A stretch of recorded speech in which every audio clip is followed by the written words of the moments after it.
Hello student, welcome my channel let's education. I am Meenakshi Pal. I hope आप सभी अच्छे होंगे। और स्टूडेंट, आज की जो क्लास है वो है 20 जुलाई सन 2022 करंट अफेयर्स की। 20 जुलाई की जितने भी इंपॉर्टेंट क्वेश्चन है आज हम इस क्लास में डिस्कस करने वाले हैं।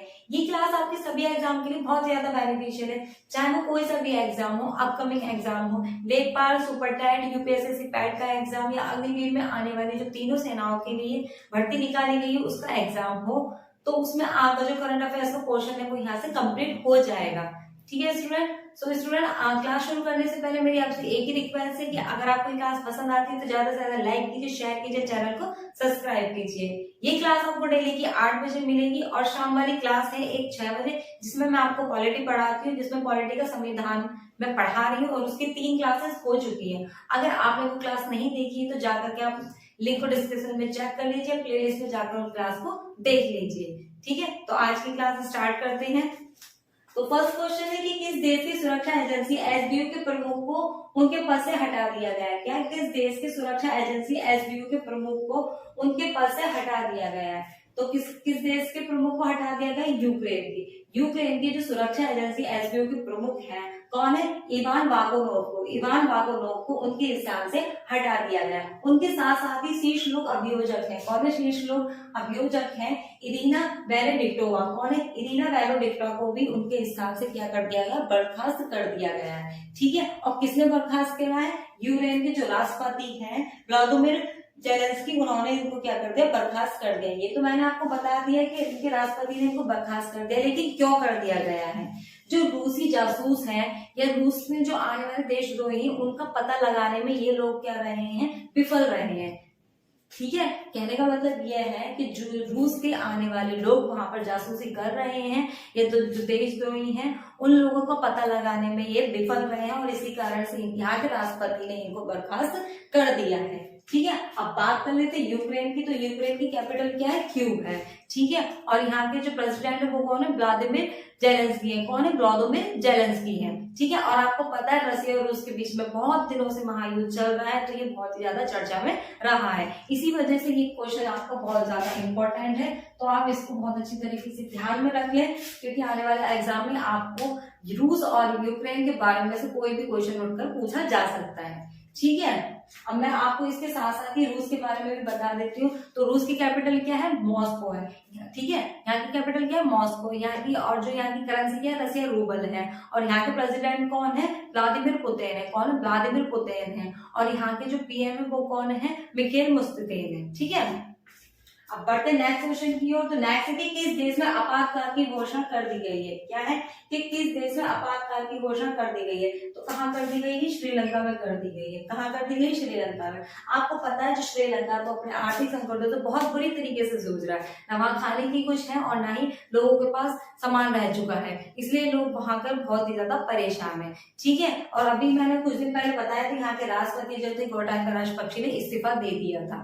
ठीक है, और इससे पहले भी इनके जो प्रधानमंत्री थे महेंद्र राजपक्षे ने, उन्होंने भी इस्तीफा दे दिया था। और अब जो यहाँ के प्रधानमंत्री हैं रणल विक्रमसिंघे ने इस आपातकाल की घोषणा कर दी है। आपातकाल की घोषणा करने का रीजन ये है, जो 20 जुलाई यानी कि आज के दिन वहां पर क्या है? राष्ट्रपति चुनाव होने वाला है, जिसको लेकर के वहां के लोग क्या समर्थन में लगे हुए हैं, और इसी कारण से उन्होंने यहाँ पर क्या कर दिया? आपातकाल की घोषणा कर दी है। ठीक है, अब बात मैं आपको बता दूं इसी के साथ साथ कि जो श्रीलंका उसको इंडिया ने यानी कि भारत ने $38 का क्या दिया है? मतलब की मदद की है। ये क्वेश्चन मैंने आपको अभी पिछले एग्जाम में पिछली क्लास में आपको बताया था। कितने? $3.8 बिलियन की क्या करी है? मदद करी। किसने? भारत ने। और खाने पीने की आपूर्ति भी भारत उसे कर रहा है। करने का रीजन यही है क्योंकि वो हमारा पड़ोसी देश है, क्योंकि वो बहुत ही ज्यादा बुरी आर्थिक संकटों से गुजर रहा है। अब बता देते हैं श्रीलंका। तो श्रीलंका की कैपिटल क्या है? कोलंबो है। ठीक है, और यहाँ के मैंने पीएम आपको बता दिए कौन है? रणल विक्रमसिंघे हैं। और यहाँ के जो राष्ट्रपति उन्होंने तो इस्तीफा दे दिया है। ठीक है, अब मैं एक बात और बता दूं, श्रीलंका और भारत के बीच में एक खाड़ी पड़ती है जिसे पाक की खाड़ी कहा जाता है। क्या कहा जाता है? पाक की खाड़ी कहा जाता है। और इसे हिंदी में क्या कहा जाता है? पाक जलडमरू भी कहा जाता है। क्या कहा जाता है? पाक जलडमरू भी कहा जाता है। ठीक है, अब बढ़ते हैं। क्वेश्चन है कि भारत और किस देश के बीच में सीमा सम्मेलन शुरू हो गया है? क्या है कि भारत और किस देश के बीच में सीमा सम्मेलन शुरू हो गया है? तो कहाँ हो गया? बांग्लादेश। बांग्लादेश की जो कैपिटल है ढाका, और भारत के बीच में हर 2 साल में क्या होता है? सीमा सम्मेलन शुरू हो जाता है।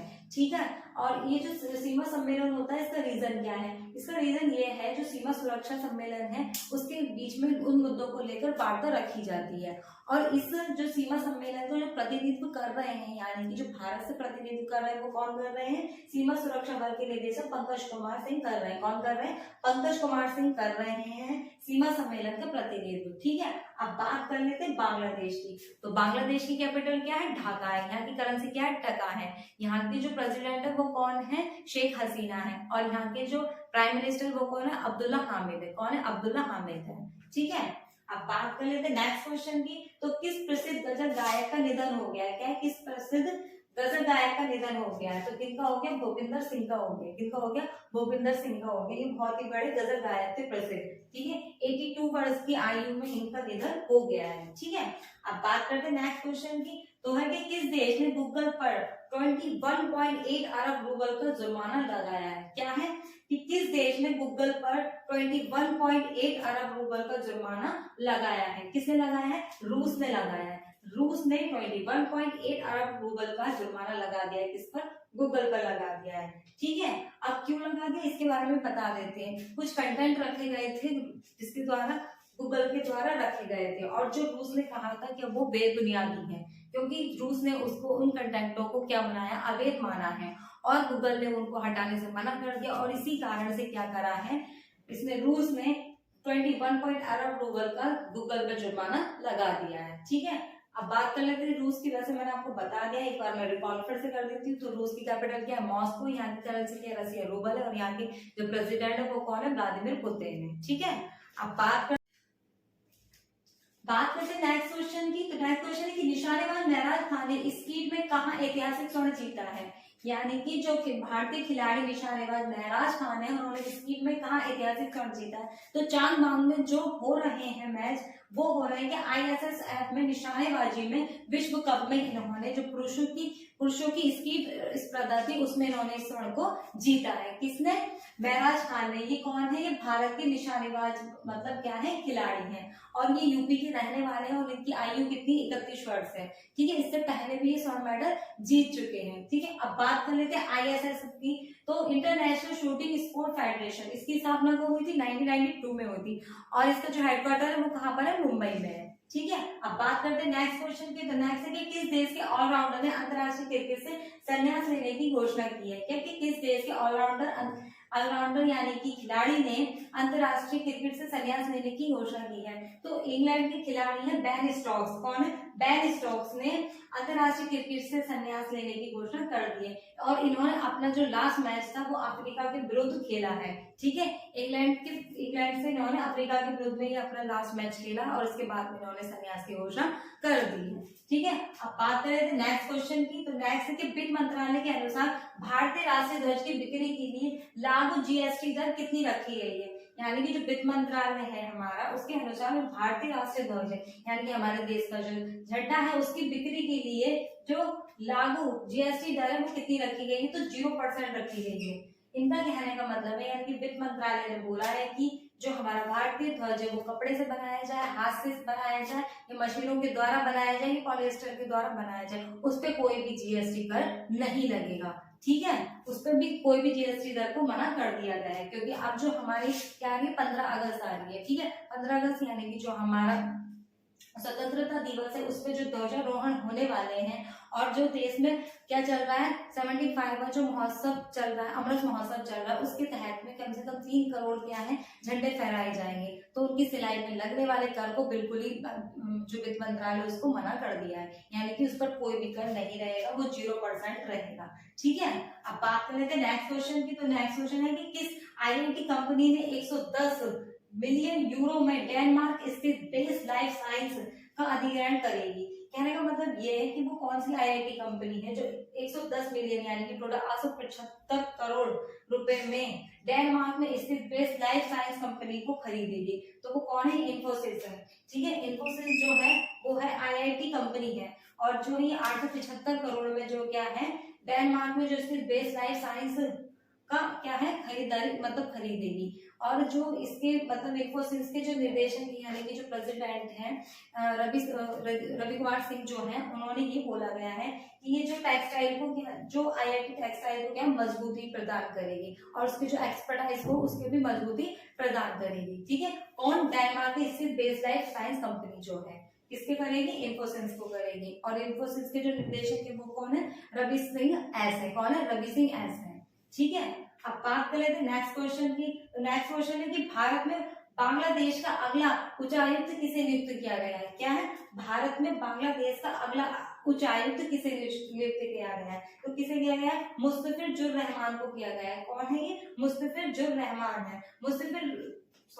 मुस्तफिजुर रहमान जो है वो बांग्लादेश के जो है एक सर्विस ऑफिसर है। क्या है? एयरफोर्स सर्विस ऑफिसर है। ठीक है, और वो वहां के जो 11वें नंबर बैच के हैं। कौन है? सिविल ऑफिसर्स रह चुके हैं और 11वें नंबर बैच के हैं। ठीक है, यहाँ पर जो इनको भारत में नियुक्त किया गया है वो स्थायी रूप से नियुक्त किया गया है। ठीक है, एक राजदूत के रूप में या एक प्रतिनिधि के रूप में इनको नियुक्त किया गया है। ठीक है, किसे? मुस्तफिजुर रहमान को बांग्लादेश के उच्चायुक्त के रूप में नियुक्त किया गया है। ठीक है, और बांग्लादेश के बारे में मैं आपको बता चुकी हूँ कि यहाँ की कैपिटल क्या है? ढाका, और यहाँ की करेंसी क्या है? टका है। ठीक है, तो स्टूडेंट ये थे आपके 20 जुलाई के कुछ इंपॉर्टेंट क्वेश्चन जो आज हमने इस क्लास में डिस्कस किए। आई होप आज की क्लास आपको पसंद आई होगी। ज्यादा से ज्यादा लाइक कीजिए, शेयर कीजिए, चैनल को सब्सक्राइब कीजिए, और जिसने शाम वाली क्लास यानी कि पॉलिटी की क्लास नहीं देखी तो उसे भी जाकर चेक कर दीजिए। ठीक है, तो मैं लेती हूँ विदा आपसे और मिलते हैं अपनी नेक्स्ट क्लास में। तो आज के लिए थैंक यू सो मच।